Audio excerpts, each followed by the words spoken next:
introduce our speaker of the day, Reverend Sara Nichols. Reverend Sara Nichols is a minister with the Sacramento Center for Spiritual Living. Her special focus in ministry is healing both our physical bodies and the body politic. Reverend Sara spent over 20 years as a lawyer and legislative advocate working for Medicare for All and labor rights in Congress and the California legislature. She is currently counsel to the Joint Emergency Management Committee of the California legislature. She lives with her husband of 30 years in an intentional community in downtown Sacramento. And I would like for us to welcome Reverend Sara Nichols to CSLNJ. Welcome. Well, thank you, Evelyn. Thank you, everyone. I feel welcomed. I love your community. I already was madly in love with Reverend Michelle, but this is my first time being at your Sunday service, and it is a treat. And Ty, oh, that music.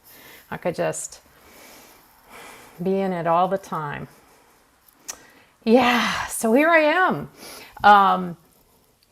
I said the title of my talk was Healer, Heal Thyself. I think the real title, if I'm honest, I realized, I often don't remember I don't discover the real title until the night before, is It's Not My Fault. What Else is Possible? And I'm going to be teaching a class starting this Thursday called Healer, Heal Thyself. Maybe it's not my fault. What else is possible? It won't be a typical class. It really won't be about learning. It'll be about an experience of actual healing. Because I believe everyone here and everyone who's taking the class already knows enough. So it's about that actual experience. So I have learned a lot over the years, which you may or may not be interested in. I had a sick family member for 9 years, member of my core family, who I tried to heal. I spent years and years healing, and I couldn't. I discovered in that time that I am a healer, but I also discovered that I can't heal someone else, that only they can heal themselves, and that there's nothing to be healed, only more truth to be revealed, which we know. Several years ago, I had so much pain in my knee that for years I could not walk more than a block without extreme pain. And today, at 60, I backpack. I walk long distances with a heavy pack by choice. That may not be your goal, but that was my goal, and I love it. And that was impossible. That was literally impossible at the time I started using the tools and healing myself. I have a lifetime, literally from the time I'm 4 or 5, of not being able to stop eating foods that my system habitually believed it needed in order to survive. And I have 15 years of eating mostly what serves me, one day at a time. And I am 80 pounds below my top weight. And I have a lifetime of self-judgment, which I still have. But I also have freedom from judgment, freedom from expectations of myself and others, and incredible experiences of unconditional love. And all of those are related, and all of those are somewhat contradictory, and all of those play a role in my story and what brought me here. It's not my fault. What else is possible?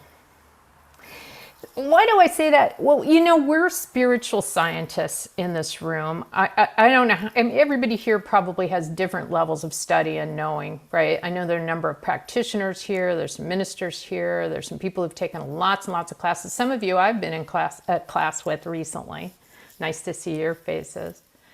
So we know this stuff, right? And we sit in these rooms and we hear about the power of the mind, and we hear about it is done unto you as you believe, and we hear about there is no matter, there's only possibilities, and we collapse them, and we hear about that. And we may even have experiences. Maybe raise your hand or your yellow Zoom hand if you don't want to turn your camera on, or whatever color hand they let you have. To to say if you feel like you've helped heal someone else or have them experience, or put it in the chat. I don't know what your culture is around chat here. I see that you're chatting. Some centers don't allow chat during services. I like chat. I like, you can communicate with me even if you're not communicating with everyone else. Yeah, so I see a lot of people who have healed other people or facilitated an experience of healing in other people, seen it, witnessed it, revealed it, whether through your music, your treatment, maybe your day job, whatever it is, right? We've done it. We manifest money, we manifest houses, we manifest jobs, we help people see that they can do that, right? We've all done that. But have you noticed, even though the beginnings of our movement, the beginnings of the whole metaphysical movement were integrally related to using the power of the mind to heal the body and to manifest that, right? In Christian Science, in unity, in all that stuff, and then probably also the ancient teachings and the ancient wisdoms that informed all this, it was always known that the power of the mind could heal the body. And that was where the big demonstrations were. And that was where the people came in. And that was where the people wanted to be. But we have gotten away from that in this movement. We have somehow gotten to a point in this movement where we decided that it's easier for my mind to affect a bank account or a car or a job than it is to affect my own body. Can I get a witness on that?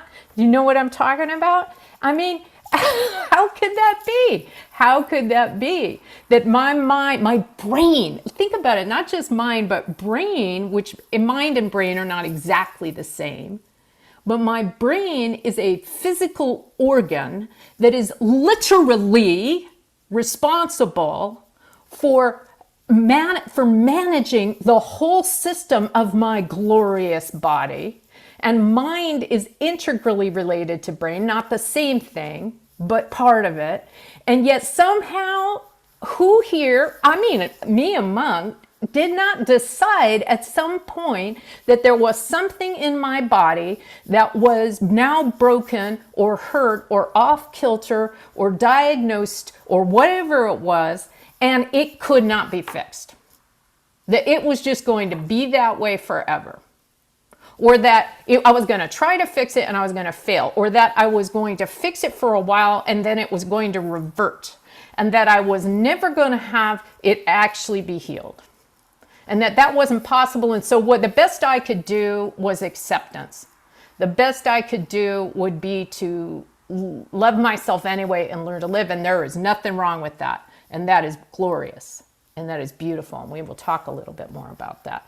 And I forgot to set my timer and have no idea how long I've been talking, but it's been a while, hasn't it? Let's see. All right. So we do that, and then we think we have. And some of us have healed ourselves completely. Raise your hand, whatever hand you've got, whatever kind it is, if you've healed yourself of something. Physically. Yeah. And raise your hand if you've healed yourself of something, but then it went away later. I've had that. Like for a while, and then it went away, and the thing came back. The thing came back. The cat came back the very next day, or the next month, or the next year. Raise your hand if you healed some things, but not other things. So some of the stuff worked, but then this other stuff, either I don't believe it or I try and it fails. Yeah. Right? Oh, maybe, I mean, like, I've used all the, all the power of science of mind to do all sorts of things, but then I've also found that some of what I needed to heal myself from, I needed lots of support. I needed to be in a group where I got together with folks and we talked about what we were healing, and we affirmed over and over, and we kept using the spiritual tools, and we supported each other, and we every day was a new day. Anybody needed something like that in order to stay healed. Yeah. If I'd like to know, if you got them in the chat, reasons you can't heal. Reasons somebody has either told you that they were never going to be able to heal, whether it was a diagnosis that they just 100% believed, or whether it was something that you just tell yourself that this kind of thing, the power of spirit is not going to help with. I would like to see in the chat anything that you're willing to fess up to. Call it what your cousin thinks, not what you think. And just put it in the, right? Or take notes for your cousin, right? Because we don't need this. We know everything. We're all so smart. Anybody who hangs out with this center just already knows it all. I know that. So just put in there, yeah, I'm seeing it's genetic, fear of change, diagnosis of mental illness, challenging the gods. I can't seem to make it happen, right? Yes. Beautiful honesty. Too many aspects to hear one thing. Beautiful. Whew. It's genetic. Let's take that one. I've heard it described. I like a lot of things I've heard about this, but I think by Dr. Joe Dispenza and others. Well, first of all, let me just say this. Some of us, as a minister in this teaching, the particular version of schooling I went through, we had to take a number of classes in quantum physics, or what purported to be quantum physics. When I talked to real scientists about it, and like I have a friend who's literally a rocket scientist, and he goes, "You don't have the mathematics for quantum physics, Sarah, and so there's no way you studied quantum physics, but you do seem to be able to talk a good game." So, but I did. I studied a bunch of it, and what I took away is that everything you see around you, everybody's somewhere, right? Whether you have your camera off or not, you're somewhere. And you, around you, there are chairs, there are tables, there are trees, there are lakes, there's a car, whatever there is, right? And all of what you see is at the level of the quantum field, the ground of all being, the level of spirit underneath everything. There is nothing about spirit. Nothing about the quantum field, nothing about the ground of all being that predicts that chair, that picture, that photo, that car, this body, this skin tone, or any of it are going to manifest or be at this level. There is nothing you can tell at the level of the ground of all being of any of that. It's actually just pure possibility, pure light, pure light. And so what the physicists tell us is that consciousness, whether it's human consciousness or whether it's some other kind of consciousness, maybe all the rocks and all the cells in the entire world voting in a cosmic democracy for it, collapses all that light and possibility into the probability of what you actually are experiencing, which is my body, this chair, this Zoom background that you're looking at, my altar, my real altar, but it's literally not behind me because I'm in Buffalo, New York, and I live in Sacramento. My altar's in Sacramento, but there it is behind me. How did that happen? So consciousness has collapsed all of that into what we call reality. The quantum physicists will tell you that a mountain has a 99.9% chance of being a mountain, but that it could be something else if all of human agreement decided it was. And within our bodies, we could decide we're something else. Now, genetics, all of that was to lead me to genetics. Genetics is, I have heard it described, Dr. Joe Dispenza in particular has described this, that it is like a library of books, my genetic code. If I'm sitting in one of those fancy old rooms that very few people have anymore, where all the walls have books on them, right? All the way up to the ceiling. That's my genetic code. And all of those books, those genes, are on the wall, and they're not being read when the books are on the wall, right? They're not being used, they're not being experienced. What is in them is available, but it is not being used by my genetic code. So the fact that something is genetically in my inheritance, all that means is it's on the wall in a book. It's on the library. It's available to be taken down and opened and looked at and used.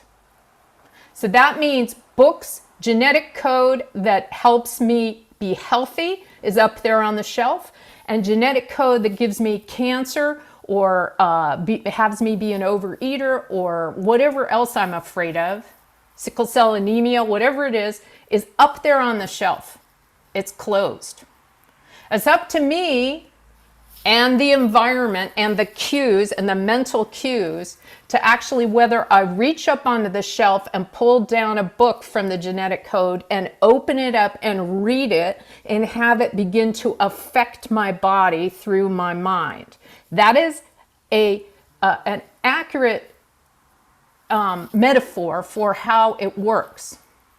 So when I use the power of my mind to focus on health and focus on seeing myself a particular way and being a particular way, I leave the sick books on the shelf and I take the well books off the shelf and open them and read them, and my cells of my body begin to eavesdrop on the thoughts that I have that are inculcated by the book that I have read. Does that make sense? My cells are eavesdropping on my thoughts all the time, good news and bad news. There's a lot at stake in being sick on some level. Because if I have so many friends and I have worked with people. I have had something I call All Is Well Institute. It's not really an institute, and it's mostly just different wellness circles and classes that I've done. But we call it an institute. We like that. Where we've worked together on healing and manifesting healing. And there have been so many folks who have walked through that door who have these mysterious illnesses, autoimmune diseases, Crohn's, fibromyalgia, all these things that doctors may or may not know anything about, that are clusters of symptoms. They sometimes, whenever that, this, right? Whenever the doctors call it a syndrome, that means they don't know how to cure it. That's literally what it means. They don't know how to cure it or what to do about it, but they notice that these symptoms hang out together. That's all it means. And that a bunch of people have this set of symptoms, and over time they come to call it a syndrome. So if that's irritable bowel syndrome or all these other syndromes, that's what it means. And it means they don't have any idea how to treat it. It doesn't become an illness, a diagnosis per se, that is not a syndrome until they have a treatment for it.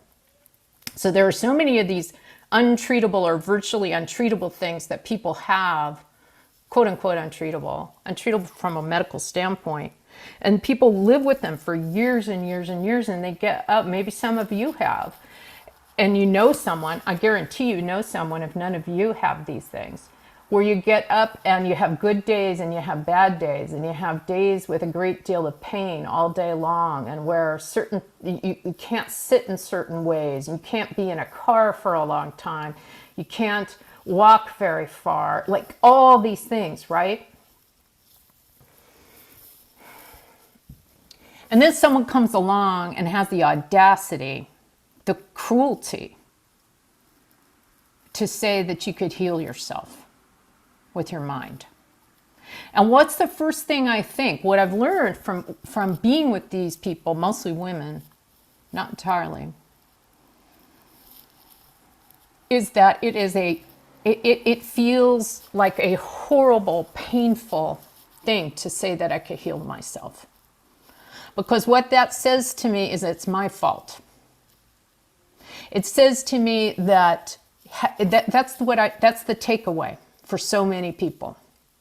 That if I had only done something different, it says, first of all, it says, this isn't real. This is in your mind. This is your imagination. You made this up. You're not really in this pain. You're not really suffering. You're not really unable to work. You're not really unable to sit in a chair. And how horrible is that, right? Think of all the other things in our society like that, where people try to tell you, oh, we don't see color, and there's no such thing as race, or, whatever it is that you're really very much experiencing that someone is now telling you doesn't have to be there. That is a very threatening and offensive proposition. It's an offensive proposition to suggest that which is sort of what it sounds like, that somehow my experience is not my experience. So we have to start where we are. And my experience is my experience. And so if I'm in pain and I'm in discomfort and I'm miserable every day and my immune system is not working, then that's the actual truth of where I am. That's the actual truth today. It's the actual truth yesterday. Now, Emma Curtis Hopkins, who was one of the teacher of teachers, who wrote Scientific Christian Mental Practice and so many other beautiful books that have informed our whole teaching, even she says there is a good out there and I ought to have it. But you see, she's saying I ought to have it because she's acknowledging that I don't have it now. And that's actually something that's kind of dangerous about parts of our teaching, and the affirmative nature of it is that it actually, when someone tells me that I'm supposed to say I have it now and I don't, I am not acknowledging my actual experience that I'm having right now, right? I'm not honoring the truth of what I am experiencing. So when I say I ought to have it, I can breathe a little bit because I go, oh, I'm not having it. I'll tell you, when I had this family member who wasn't sick for so many years, and here I was steeped in science of mind, and I'm affirming they are well, they are well, they are well, they are whole, they are whole, they are whole. And there's that person lying on my lap crying every day in terrible pain. Not showing wellness, not showing wholeness. What do I feel like I'm doing when I'm affirming like that? I feel like I'm lying. I feel like I am lying. And it throws into question everything that we teach and everything that we know and everything that we're experiencing. And then I remember when I heard this guy, Terry McBride, I don't know how many of you, he speaks a lot in West Coast centers. I don't know how many of you have ever heard him speak.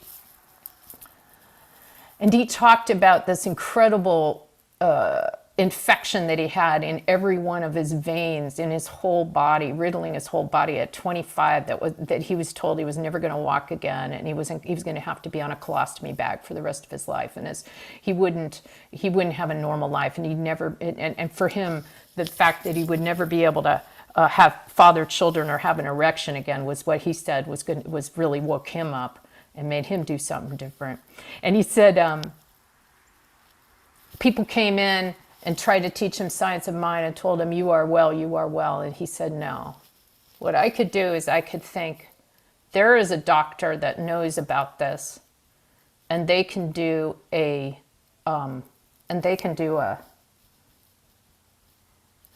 surgery on me, and they can do surgery on one part, and they can cut out this infection, and that might be helping me. And he was told, well, there is a doctor, but there's no way, you're on the waiting list, there's no way you can possibly get this doctor, and there's no way that doctor, you can afford that doctor. And he said, no, that I'm willing to know, that I can be on, that doctor can do the surgery, and that doctor I can afford, that somehow the money comes through.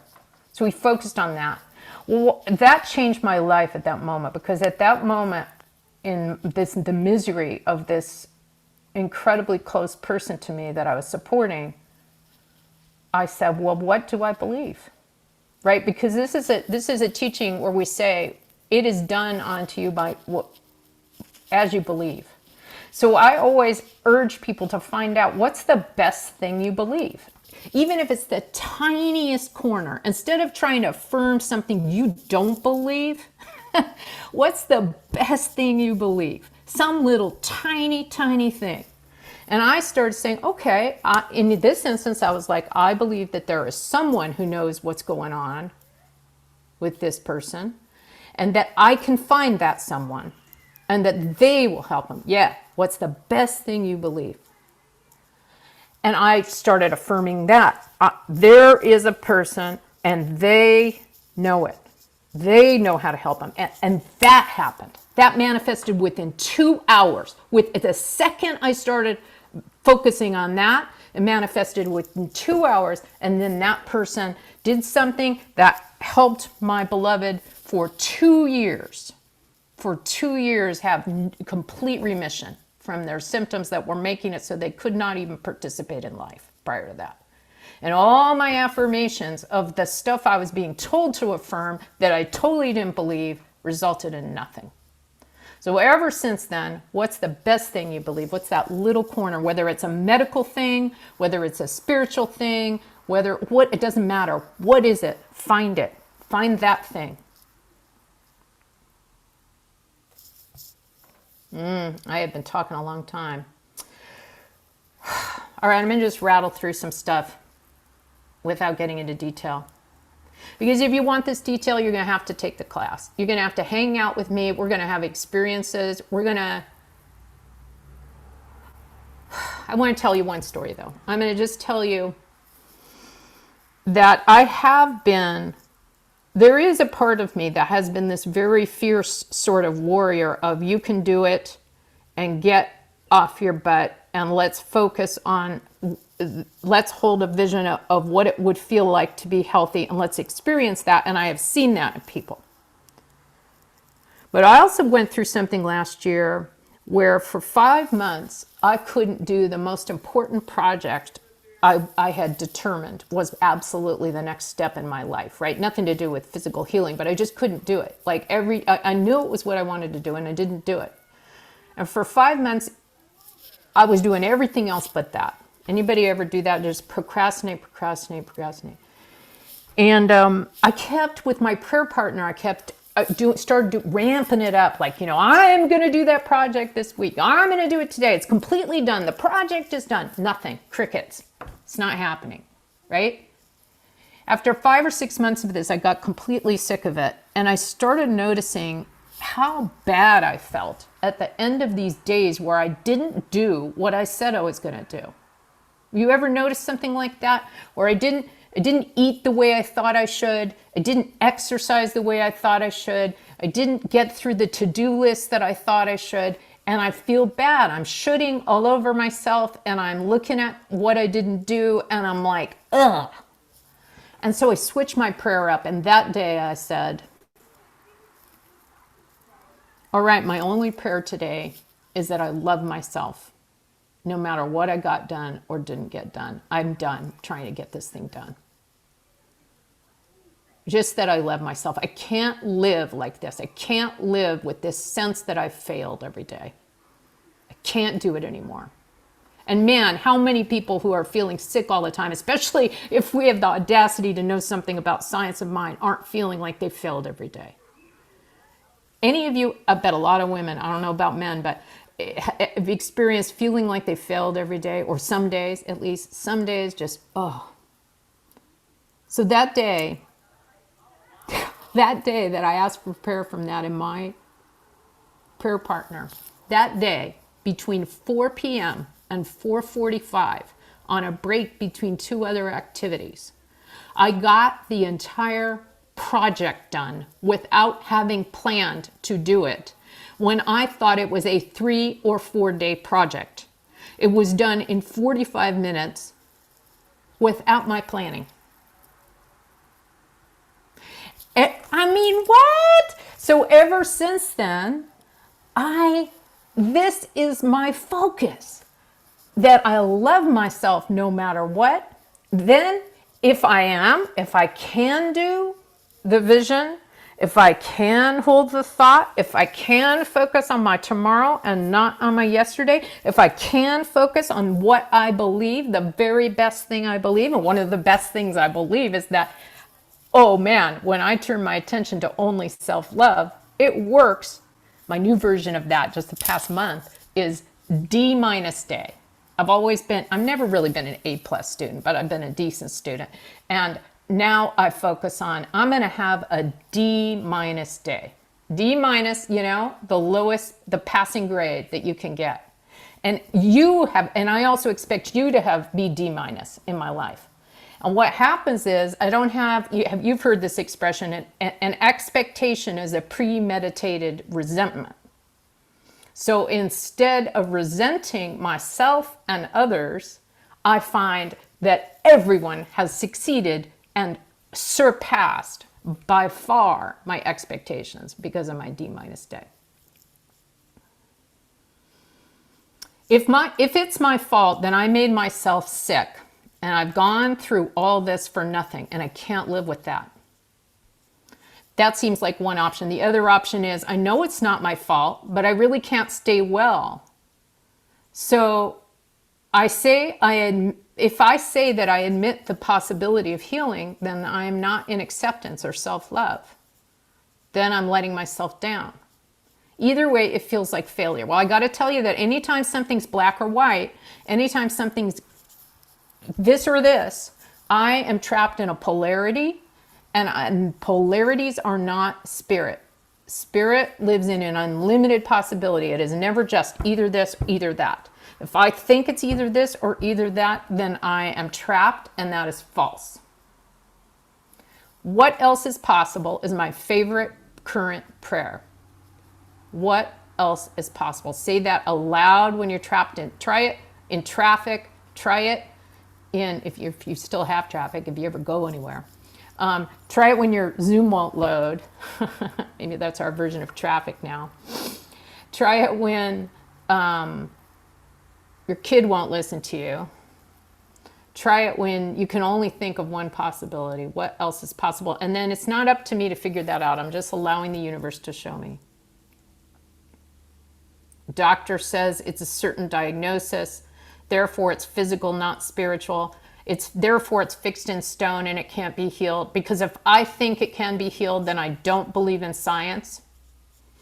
And there's one or the other. There's only science or spirit. No. We know that spirit is everything, including science. We are spiritual scientists. I don't call myself a religious scientist. I call myself a spiritual scientist, and I think that's what we are. We are spiritual scientists. If this interests you, take my class, learn about It's Not My Fault, project a love story on yourself, have experiences. We're going to literally use holy names in the class. We're going to literally hold holy names on our body parts and experience the healing right in the class. We're going to hang out in an experience of extreme powerful love every single class of the 6 weeks starting this Thursday, 7 to 9 in the New Jersey time zone. We're going to be in an experience. You're going to be healed. You'll probably be healed in the first one. of whatever it is, and then you just heal next thing, next thing, next thing. I'm also going to teach you a bit, if you're a healer or a caregiver, about how to keep from taking on that part that your clients taking on their pain, healing them by putting it in your body. I'm going to tell them, tell you more about how you take all that out. How do you register? Oh, I don't know. Neil, can you put the registration link in the chat maybe? I could probably do that in a minute. Later. Okay. All right. There's so much more. I could talk for 12 hours, which is what the class says. No, I'm not going to talk the whole time. You're going to talk, and I'm going to be with you and love you up and help you be there in knowing what else is possible. Thank you, thank you, thank you, Spirit, for this time, for this place. Thank you for all the honesty that has been spoken, and all that we are, and all that we have, and all that is yet to come. Thank you for destruction of all polarities that have appeared in the chat. Right, wrong, good, bad, pod, poc, all nines, shorts, boys, and beyond. That's a magic phrase from Access Consciousness that I use that destroys all layers of the onion. I destroy and uncreate all thoughts, beliefs, opinions, and conclusions of the polarity that it's either my fault or it's real, and that there's nothing in between, and that my yesterday has to be my tomorrow. I destroy and uncreate all of that, and claim for us a new tomorrow, claim for us a new body, claim for us a good that I ought to have, that everyone in this room can grab onto like a brass ring and hold onto and manifest and show and reveal that new vision, that healing, that truth that is the actual capital R reality, capital T truth, small t and small r, both at the same time, and it all fuses into an experience of energy and health and possibility and movement and joy. Thank you, Spirit. Thank you, Spirit. Thank you, Spirit. Thank you for this amazing center and all that is happening here, and all the teaching and the learning and the joy and the revelation of that which is to come. I let go and I let God. And so it is. Amen.